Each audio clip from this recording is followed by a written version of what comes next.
Okay, junior high, this is it. You made it all the way through. This is your last class of the year. I know. Woo! Finally happening. Okay, so we were talking about Obama's time in office, and we're talking about his first term. A term for a president is 4 years, so they can serve up to 2 terms or 10 years total. So Obama had inherited a financial crisis from the Bush presidency. Now, it didn't start necessarily all with the Bush presidency. This was a long time coming.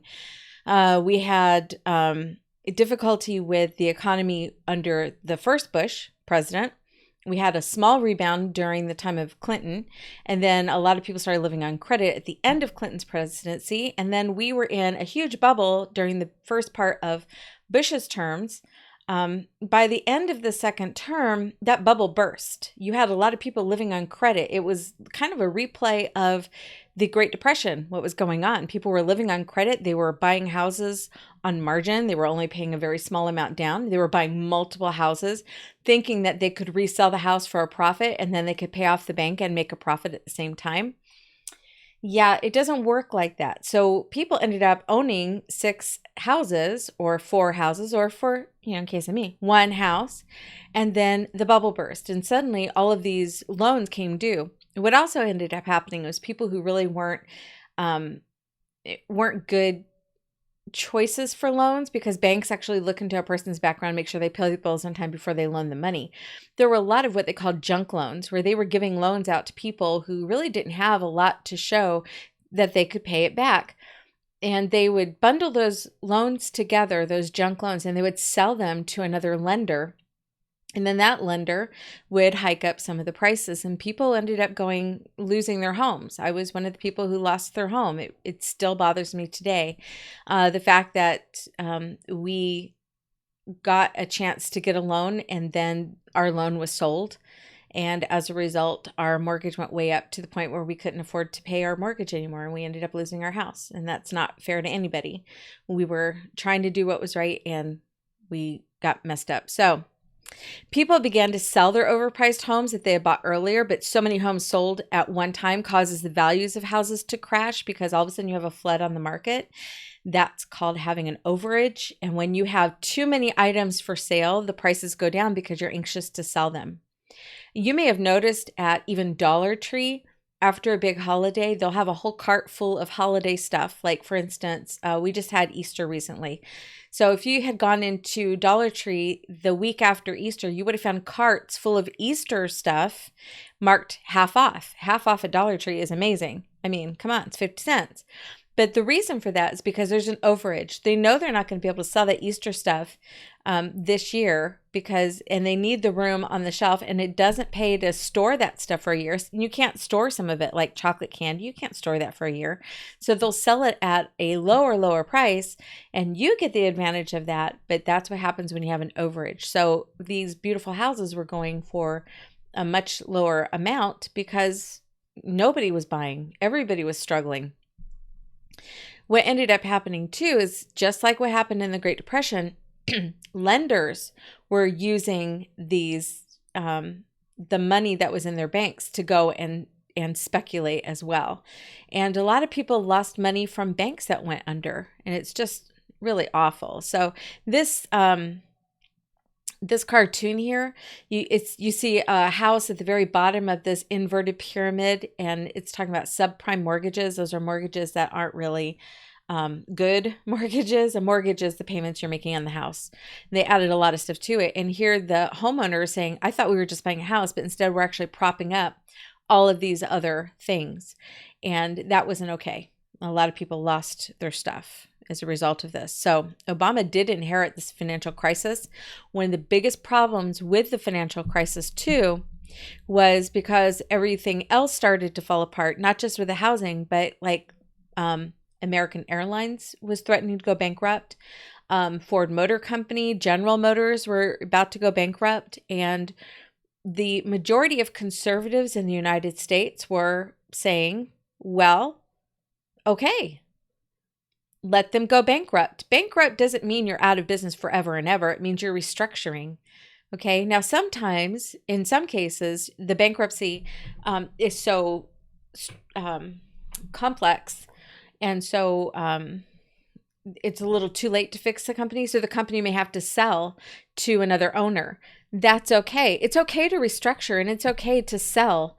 But if a person who's running Ford Motor Company or General Motors or American Airlines, if they go bankrupt because they aren't doing the best job that they can, it's probably a good idea for them to sell to someone who can do the job. This gives somebody else a chance to get in there and do it.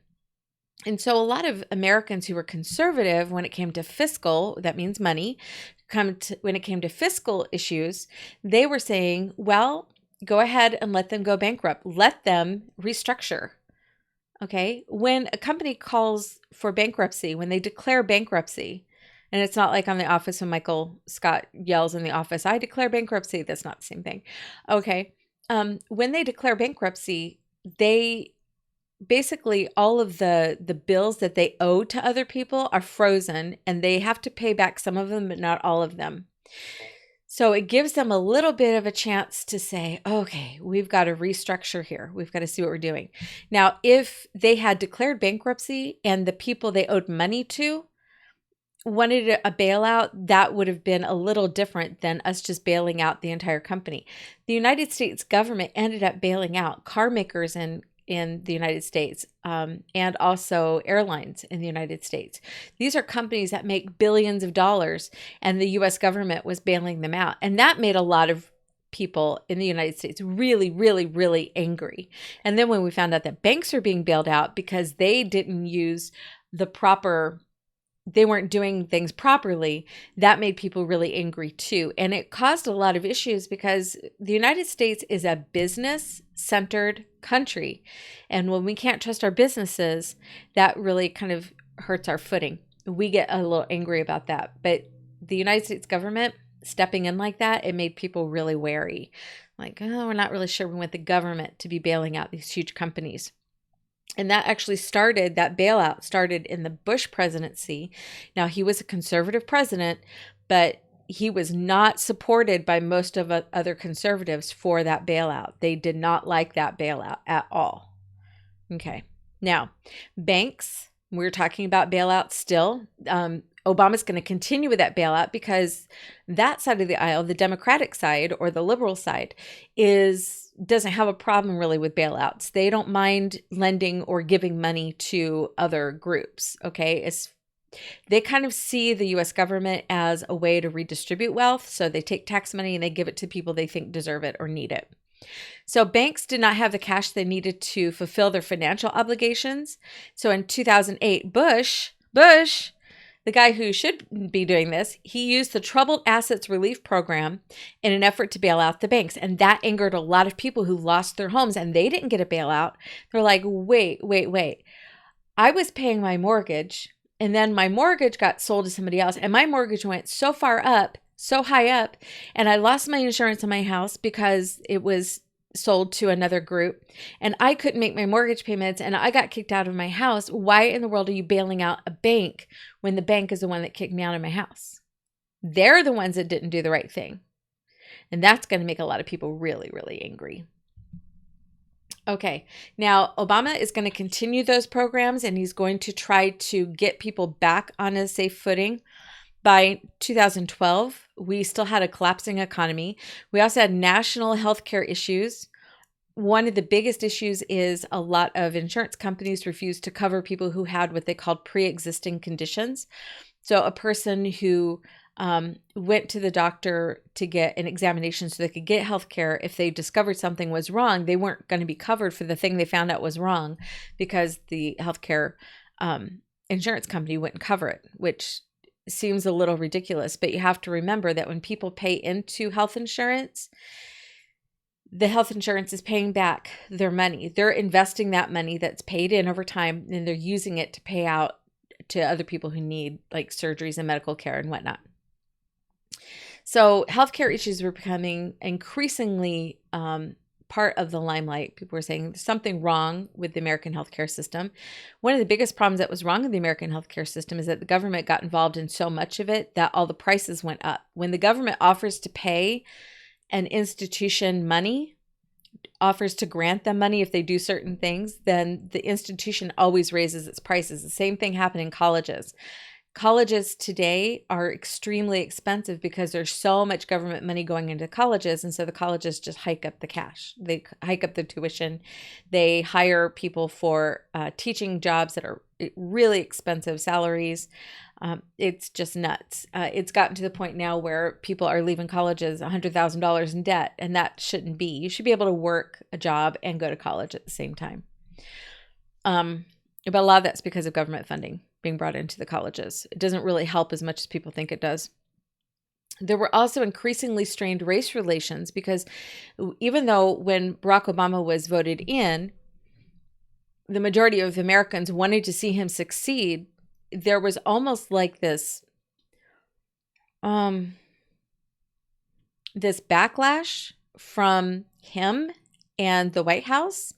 Like anytime there was a question of, racism, they would always be like, yeah, but, you guys are just against us because we're Black. And it's like, it wasn't always about racism. They just made a lot of assumptions. One of the early things that happened was there was a professor from a university who had locked himself out of his house.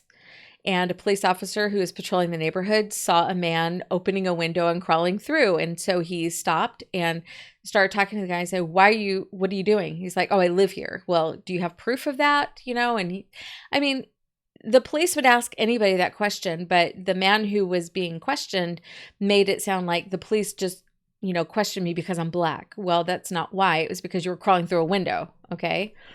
So anytime you see anybody crawling through a window, you're kind of wondering, do they belong in that house, or is that just a kid who lost their keys again? Like I did all the time.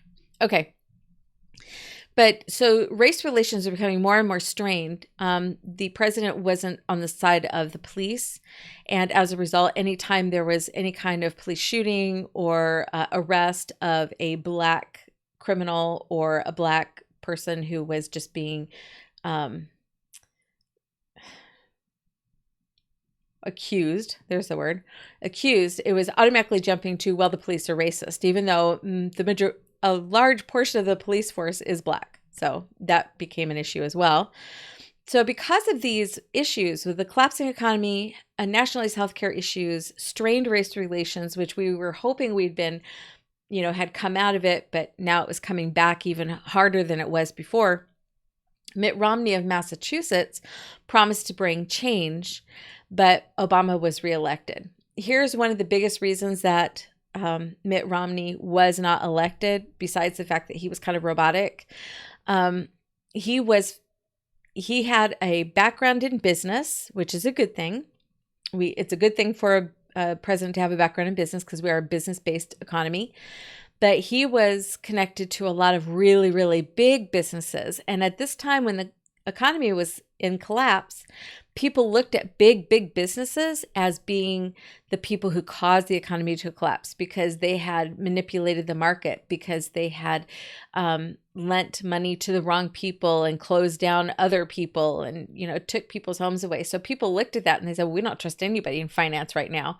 And so because of his roboticism and because of his background in the kind of business he was in, he was not voted in. Even though he was very moderate, that's another thing. The conservatives in the Republican Party were looking at Romney and saying he's another person who's very moderate. He's very close to what the Democratic Party believes instead of what the Republican Party believes. Now, usually our presidents are moderates, okay? They're really close to that line. But this is the second time the Republican nominee was really super close to that line, like towing that line, like right on the line. The first one, remember, was McCain, and then we had Romney, two back to back. And the people in the Republican Party are looking at this and saying, maybe we need to step back a little bit and take a look at somebody who is not moderate. Let's look for someone who is conservative, okay? In 2009, President Obama signed the American Recovery and Reinvestment Act. This should sound really familiar because this is the same kind of thing that FDR did during the Great Depression. He's using FDR as an example because FDR was a Democrat. He was also a socialist. And now we have Barack Obama, who is a Democrat and has a lot of very socialist ideas. So it makes sense that he would choose a president that was a lot like him. So FDR and Obama were very similar in their outlook. So this American Recovery and Reinvestment Act, was the purpose of it was to create government jobs and spending government money. They're using that Keynesian economic theory that you just spend a lot of money, eventually it'll all come back to you, I promise. That was the hope of jumpstarting the economy. And he came out and he says, we have so many shovel-ready jobs. We're ready to put America to work. Keep in mind that when the government pays somebody to do a job, they're paying that person with another taxpayer's money.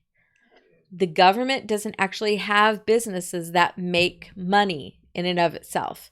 So do we want our roads fixed? Yes, absolutely. And that's really important. Do we need to hire people to do that? Yes, we do. Okay. There's other ways to do it. You could actually hire private companies to do it, but you have to remember the American government does not create business, even though President Obama said they did. American government does not create business, and they do not make money from anything that they create. The only money that the American government gets is from tariffs and taxes and sometimes the sale of public land. That doesn't really happen a whole lot anymore. Okay, the result was a slowing of economic recovery, exactly what happened during the time of FDR. But you see, when people rewrite history and they make it sound like FDR was incredibly successful, yes, he was wonderful, look at how great he did, he brought people out of depression, but the truth is he didn't. He actually elongated the time of the Depression by quite a few years. So we know that FDR's approach slowed economic recovery. So when the same ideas are implemented again, it's going to slow the recovery of the economy again. It's same thing. Okay. If you hold a marshmallow directly into the flame, it will eventually catch fire, turn black, turn to goo, and fall off your wire hanger that you're roasting it on. If you get a new marshmallow and stick it on there and you do the exact same thing, the exact same thing's going to happen. Marshmallow after marshmallow after marshmallow, you're going to get the same result. The same thing is this way with the economy. When government gets involved in trying to control the economy by spending and trying to create jobs and using American taxpayer money to pay for those jobs, the result is always going to be a slowed recovery. Always. It's just another marshmallow. Okay, so many Americans were still left unemployed and receiving government assistance. Now, this was different from FDR's day. In FDR's day, in order to get government assistance, you had to work in a government program. Now, people didn't. They could just get government assistance. Okay, the Patient Protection and Affordable Care Act, also known as Obamacare, because he was the one pushing for this to be passed in Congress. He himself cannot write this law. That is not his job. He gave up the job of writing laws when he left the Senate to become president. Now, as a president, he can only execute laws. He cannot write them. But he had a lot of friends in Congress who were willing to write those laws for him. So this would be a national healthcare insurance that was provided by the government. In other words, the government would be the big pot of money that everybody would pay into through taxes and through fees. And then if you went to the doctor, you might pay a little bit out of pocket. You might not pay anything out of pocket, but you would be covered no matter what problem you had because it was government run. Now, that sounds good on paper, but we have seen this actually happen in practice, and we know that there are some issues with it. Okay, for instance, this is, wow, I put in other countries. The same thing was done in other countries. I don't know why that one sentence is in there, but there were promises that Americans could opt out if they didn't want to be part of the government healthcare program. They could opt out and keep their own insurance and keep their own doctors. That is actually the way it is in like Great Britain. They have the national healthcare system, but you could also have private insurance and private doctors that you can go see. That was told to the Americans that they could do that. It was not true. In order for insurance companies to be approved, now all of a sudden you had to have your insurance company approved by the government, which is, you should be able to choose your own insurance company without having to go through the government to get approval. As a result of that, a lot of insurance companies went bankrupt. They could not do everything that the government demanded that they do. And some of that was just requiring the insurance companies to pay for a variety of healthcare provisions that the person who's buying the healthcare does not need. For instance, if a man was getting healthcare and he had his own insurance company, in order for him to get a policy with that insurance company, the same one he already belonged to, his insurance company now was compelled to force him to now pay a higher rate because he had to cover a bunch of other things that he didn't even need. Like, for instance, mammograms, which are only for women. Okay. He would have to pay to cover some kind of birth control. He would have to pay to cover childhood diseases, even if he's a grown man and single and has no children. So he would be required to pay for all of these other things because they're going to use some of that money that the insurance company has to pay that into the government. And they're demanding everybody get on the same insurance, which means it covers everything, even if you personally don't need it. The private insurance companies, they made their insurance coverage specific to the patient. Specific. My sister had excellent insurance, and it was designed specifically for her. She had high cholesterol, so she knew she was going to have to pay a little bit more because she was going to have her cholesterol monitored, and she would have to have cholesterol medication. She had issues with a heart valve, so she knew she was going to have to pay for her heart valve to be monitored. She knew that she was getting to be retirement age, so that means there's a bunch of stuff for geriatric care that she was eventually going to have to pay for. But she had excellent insurance. You know what she didn't have to pay for? She didn't have to pay for everybody else. She just had to pay for herself. And as a result, that was a lot less waste in the medical community because when she went to the doctor, she was only paying the insurance company and the doctor for the services that she specifically needed. But what this is trying to do, the Obamacare is trying to do, is they're trying to get enough money collected for people who have no health care to pay for everything that everybody might need. And it's going to cost a lot of money. By the way, she lost her insurance because her insurance company could not provide everything that the government demanded. So she lost it. And she had to go without insurance for a couple of years because in order to get private insurance that was approved by the government would be incredibly expensive and wouldn't have been as good at what she did. So she did what a lot of Americans did. She waited and did not go to the doctor for several years until she was actually considered to be a senior citizen and could get on Medicaid. So she was put on government insurance. She was kind of forced into it. That's not okay. So here are some pros and cons for the Obamacare system. It's actually known as the Patient Protection and Affordable Care Act. It slowed the rise of healthcare costs. It's what it's supposed to do. Healthcare costs are ridiculously expensive. Even doctors get really frustrated because when you go and you spend time in a hospital, you are charged so much money for the room. And part of that is because you're paying for the nursing care and the doctoring care as well. But then they kind of get you on every other little thing. Like you have to pay for the thermometer covers, you have to pay for, ice packs if you get an ice pack, you have to pay for all the little individual things. And they can be really, really expensive. And you're paying like 10 to 100 times as much as they're actually worth. Okay, they covered 10 essential health benefits. But unfortunately, one of those health benefits was considered like birth control, and there were some religious groups who did not want to participate in that because their religion forbid them to participate in birth control.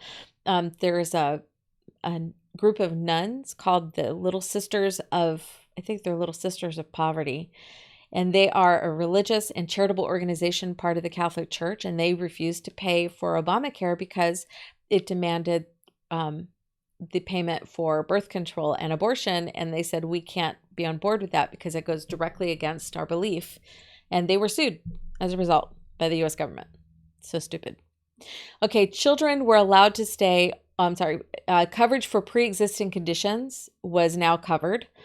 So if you discovered you were pregnant and then you went to the doctor, you could be covered by insurance. And then children could stay on their parents' health insurance plans up until the time they were far past childhood age, 25. You could be a grown adult. My youngest son is 25 years old. He is married, has a child of his own, and his own business. And frankly, he makes more money than we do. He doesn't need to be on our insurance. He can take care of himself. Thank you very much. The cons for Obamacare was that it raised the income tax rate. Big shock there. Somebody has to pay for it. Everybody has to pay for it is really what it means. The ACA, or Affordable Care Act, taxed those who didn't purchase insurance. If you didn't purchase the insurance, you had to pay a fine for not getting insurance. So they got money from you either way. A lot of people chose to pay the tax rather than pay for the coverage because it was cheaper to go without any kind of health care and to pay that tax rather than to pay for government insurance. Pharmaceutical companies had to pay extra for closing up that hole between people who could afford medication and people who couldn't. So they had to charge extra to the people who could so they could pay for the people who couldn't. Okay. Obama appointed several federal judges and 2 Supreme Court justices during his first time. One was Sonia Sotomayor and the other was Elena Kagan. And people were excited about 2 more women on the Supreme Court. I believe we have 3 total now. Ruth Bader Ginsburg is still on the Supreme Court, but people were excited about 2 more women. That's a good thing to have that balance. Sorry, I don't have a note for this. Obama believed that the main problem in the Middle East was the conflict between Israel and the Palestinians. The Palestinians were constantly pushing for this idea that this was their original homeland and that the Israelis had no right to it. The area that's known as Palestine today is a very, very small area. The area all around it is owned by countries that are primarily Muslim in the way they run their country and their religion. So you have this very small strip of land that was given to the Jewish people after World War II. It was a piece of land that people who were Jewish were already living there, and people who were Jordanian were already living there, and they were living there together fairly peaceably. I mean, there was some conflict, but not a lot.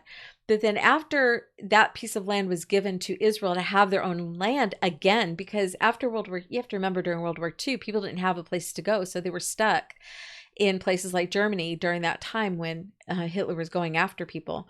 And so they had nowhere to go. They had no escape. They didn't have a homeland of their own that they could return to. So that was supposed to prevent that from ever happening again. Well, when Israel was given that piece of land, suddenly all of these Jordanians and refugees from all these countries around Israel flooded into Israel and said, "We are Palestinians."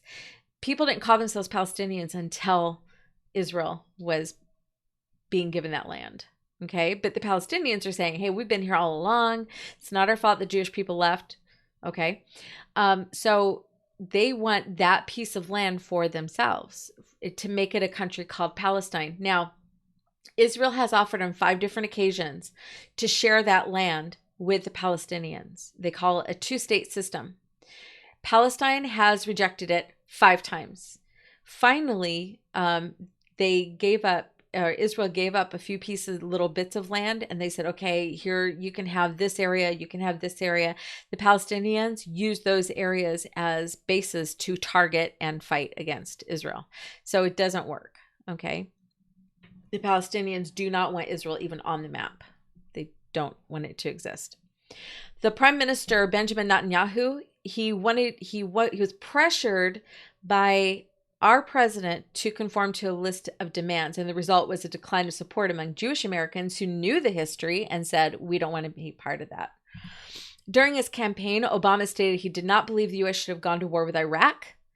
Well, thank you. We had soldiers in Iraq fighting at that time. So when the president says something like that, it comes across like, well, you're not supporting us now.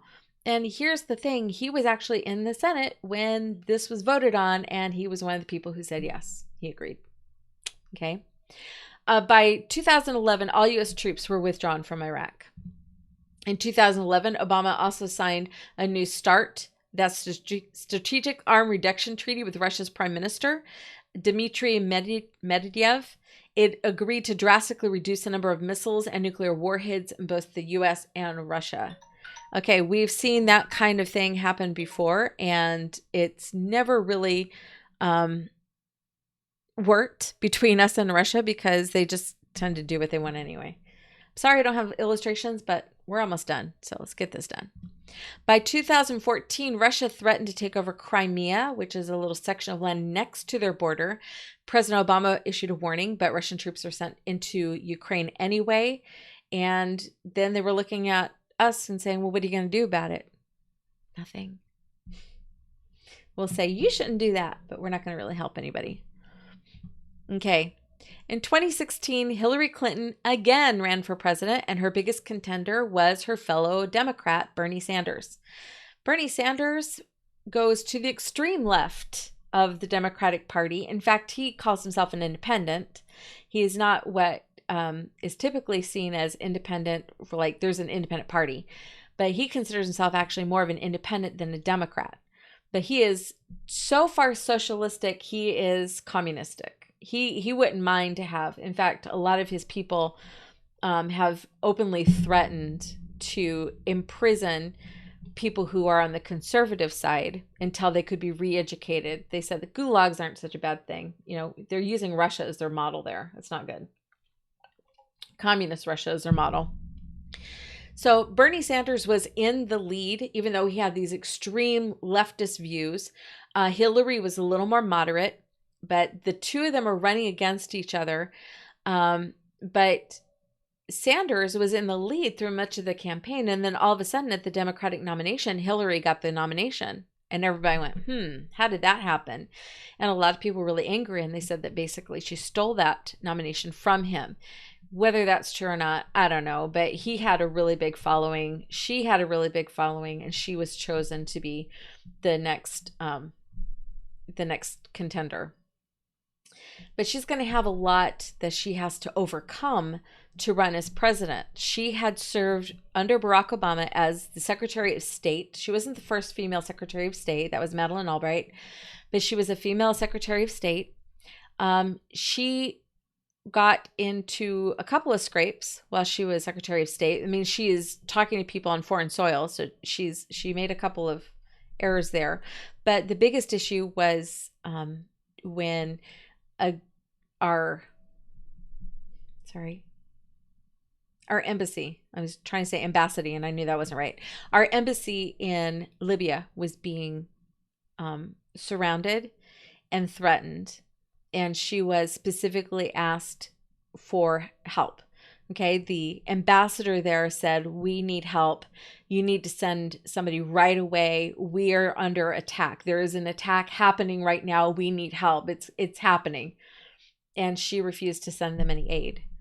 And it later came about that the four people who were in the embassy, the four main leaders, were taken out, horribly abused and mutilated and then killed. And immediately there was a call for an investigation as to why they didn't have backup, why they weren't extricated, why the United States didn't help its own ambassadors. Those are our people. Those are people part of our government. And those are the people she was primarily responsible for. As Secretary of State, those ambassadors were her team. Why did she leave them there just to die? And when she was confronted first about this issue, her first response to the whole thing was, it is the fault of Americans on YouTube. And everybody just kind of looked at her and said, what? She said there was this happened really fast. We had no warning. It turns out that an American in the United States made an anti-Muslim video on YouTube, and that was seen in Libya, and they attacked the embassy as a result of that. And everybody's like, where is this video? What are you talking about? And then it came out that the embassy had actually asked for help. So it hadn't happened super fast. There were multiple times when it was requested that she help. And she finally had to admit that it really didn't have anything to do with the video that she had just kind of made up. There was a video on, but it wasn't it had nothing to do at all with this. And then her final thing, when she was asked, what about these 4 men? And she said, it's over. What does it matter? Well, it mattered to a lot of people because 4 American citizens died while serving their country. And that made people really angry. And they did not want her to become the next president. That was on the conservative side. On the liberal side, or on the left side, more the Democratic Party, they saw Hillary Clinton as being the possibility for the very first female president. And they liked that idea. They'd already had a black president, so they checked that box. And now they wanted a woman president, so they could check that box. They wanted her. They didn't want Bernie Sanders, an old white man who makes, millions of dollars. They wanted her, an old white woman who made millions of dollars. But then it also came out that she, while she was Secretary of State, was not using secure emails. She was using her personal email for some government work. And that information was shared throughout the world because she got hacked multiple times. So it didn't work out well. Okay, later investigations discovered that the Democratic National Convention did, in fact, give the nomination to Clinton, even though Bernie Sanders probably should have gotten that nomination by vote, okay, or acclamation. Okay, write that down. We are going to finish today. We don't have a whole lot left to go. We'll see. Okay. As Clinton's campaign continued, all these different scandals started coming to light. Her refusal to come to the aid of the ambassador and staff in the American embassy in Benghazi, resulting in the deaths of 4 people. She used her personal email account for top secret communications while she was the Secretary of State under Obama. You can't do that stuff. Okay. And she should have known better. She'd been in government for a really long time by this time.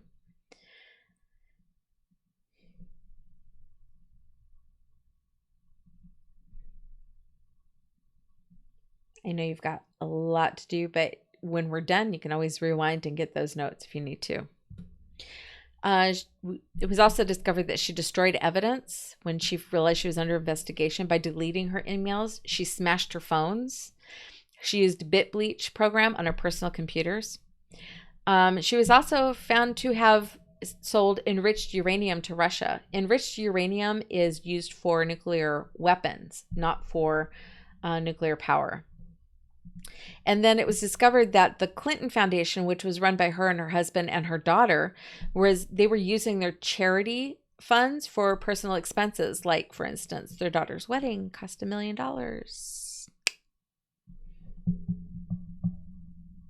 So all these things came into question. Like, is this really a person that we can trust in the presidency?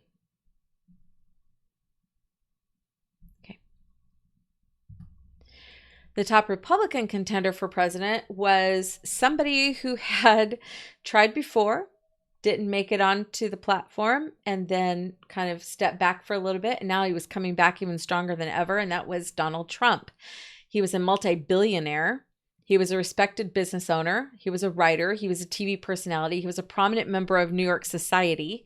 He was the recipient of several civil rights awards and former supporter of Hillary Clinton when she was a New York senator because he needed to work with the New York government in order to build, because that's what he did. He was a builder. He was in construction.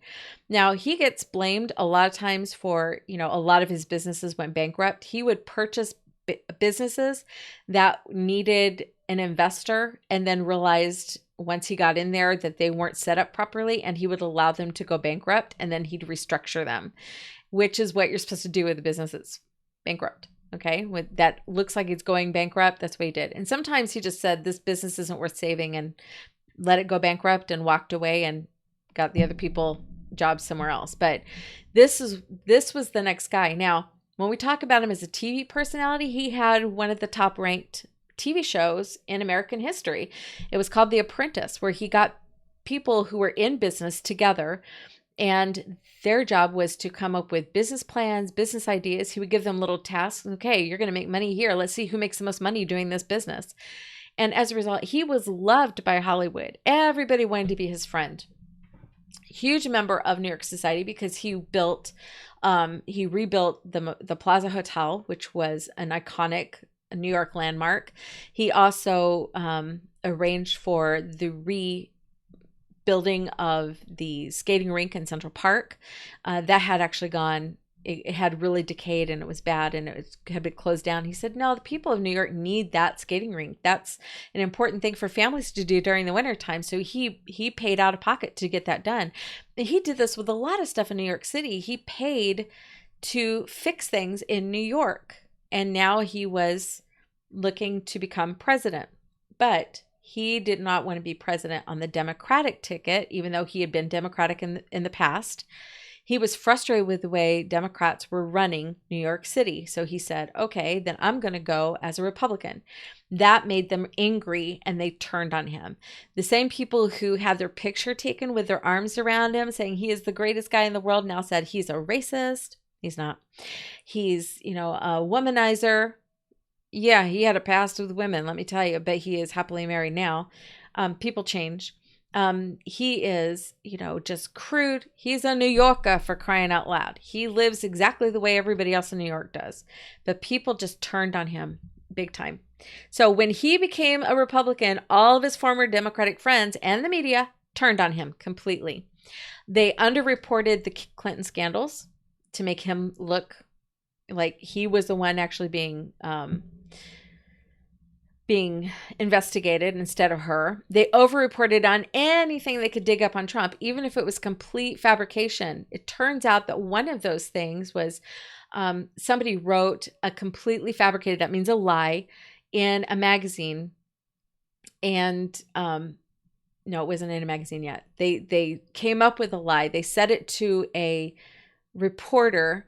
The reporter could not write it without any kind of comment from Donald Trump. And so he asked Donald Trump, what about this thing that I heard? And Donald Trump looked at him and said, that's ridiculous lie. Well, as soon as Donald Trump said something, he made a comment, then the reporter could write up the story. So it was a sneaky way that they did that. And so some people still believe that story. I'm not going to share it with you because it's really gross. Okay, now, despite assurances of the press that there was no chance that Donald Trump was going to be Hillary Clinton, the news media, the press, that's people who write newspapers and magazine articles, they were adamant that there was absolutely no way he could possibly win because the polling showed that she was winning. He was not going to win. There is no way. People were wasting their vote if they voted for Donald Trump. How dare they? They swore that he would beat Hillary Clinton in the presidential race, but he ended up winning the majority of electoral votes and became 45th president. Immediately, the Democratic Party said, we need to get rid of the Electoral College because they didn't win. But they said that because of the Electoral College, it doesn't allow the majority of people in the United States to choose the president. The Electoral College prevents the majority of people in certain cities and certain states, because they have a huge population, from choosing the president for everybody in the nation. The Electoral College allows everybody's voice to be heard, not just an elect few. Almost immediately, Democratic leadership began to call for elimination of the Electoral College. Hey, I called it. Even though it was established in the Constitution, that's right, it's a constitutional thing, people, which they all should know because they all swore to uphold the Constitution. People who wanted Clinton to win the presidency took to the streets in protest, and they left a path of destruction in their wake. If you are among a group of people who are smashing windows, beating people up, yelling obscenities, getting in people's faces to scream at them because your way did not happen, you're on the wrong side of history. If you're that person in the street smashing stuff, beating people up, you are not in the right. You're absolutely on the wrong side. The media began an immediate attack on the new president. Immediate. The day of his inauguration, they went out and they took a picture like an hour before the inauguration actually started. And they said, look, nobody showed up. It's like, it hasn't started yet, but okay. Now, there were some Trump scandals. Okay, he wasn't perfect. Trump was caught on audio talking about how women liked it when he grabbed them, and he was talking about in a very specific place. The reporter he was talking to was joking back with him. It wasn't seen between those two as being serious. It was supposed to be joking around. Doesn't mean it's appropriate, and it doesn't mean it's right. Sometimes people joke around about things that they shouldn't joke around about. But the tape was 10 years old. 10 years old. 10. And now is released. Only when Trump ran for president. The reporter was fired. An adult film star claimed to have an affair with Trump, and he turned around and sued her for defamation of character because he said, nope, never happened. And he was able to take her to court, prove it, and he won. He sued her. I love that. When a group of neo-Nazis organized a march in Charlottesville, others showed up to protest the white supremacists, and violence broke out. Okay. Donald Trump was repeatedly reported, this is how the press reported it, he was reported as having said there were very fine people on both sides. And the media claimed that Trump was in support of the neo-Nazis and white nationalists. That's not all he said. Here's the thing. There was a group of neo-Nazis who organized a march in Charlottesville. Others showed up to protest the white supremacists. The people who showed up to protest the white supremacists also wanted to tear down statues that were in that area. They wanted to tear down statues. And so a third group was actually there who were protesting the rewriting of history. There were 3 groups there. Now, Trump very openly condemned the neo-Nazis and white supremacists.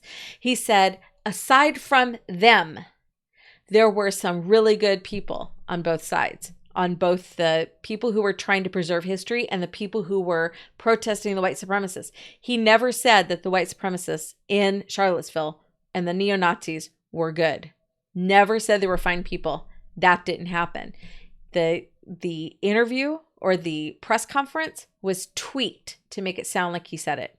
And since then, even though it's been debunked a million times since then, people on the left and people in the press and people in the media and people in Hollywood will still bring this out and say, but he never actually said it. It's been debunked. They're just behind on that. Okay, because the media repeatedly took the president's words and actions out of context, he began calling them fake news. He called him out on it. So, well, you're not saying the truth. You cut that interview. You cut that to make it sound like I said something I didn't. And he especially targeted CNN, who had reported high returns for Clinton up until the time that Trump was declared the winner. Up until he was declared winner, they were still showing that Clinton was winning. So they weren't showing the real thing. It's like, can't trust you guys. Okay, there were some positives from Trump's presidency too, and we're in it.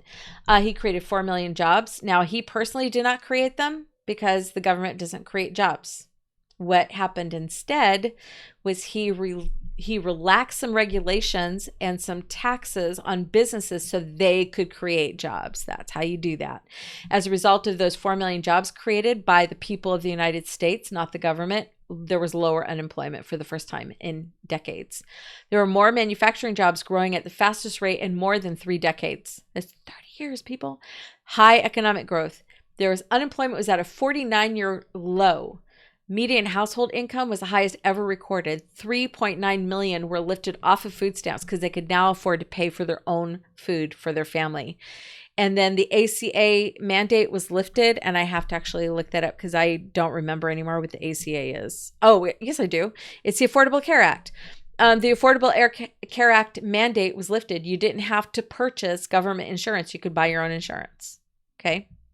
So that's where you are right now. Now, we have gone into a quarantine, and as a result, a lot of people have lost their jobs, but I'm going to go back to this real quick. A lot of people have lost their jobs. Unemployment's at an all-time high all of a sudden. But President Trump has come out and said, look, we've fixed it before. We can fix it again. He is up for re-election in 2020, which is this year. So we're going to see what happens with this. Now, our last note of the year, here we go. The rest of American history, that's all up to you. You get to create the world you want to live in, and you create that by how you treat others. If you want to live in a world that is a kind world, then you need to be kind. And I'm going to leave you with this verse. It says, Jesus said unto him, thou shalt love the Lord thy God with all thy heart and with all thy soul and with all thy mind. This is the first and great commandment. And the second is like unto it, thou shalt love thy neighbor as thyself. On these two commandments hang all the law and the prophets. Okay. Thank you very much for spending this year at Calvary Christian School. I'm sorry your year got truncated, shrunk down. But I hope that you have a lovely summer and that you'll be back at CCS next year. I'll talk to you later. And, well, actually, I won't. This is goodbye. God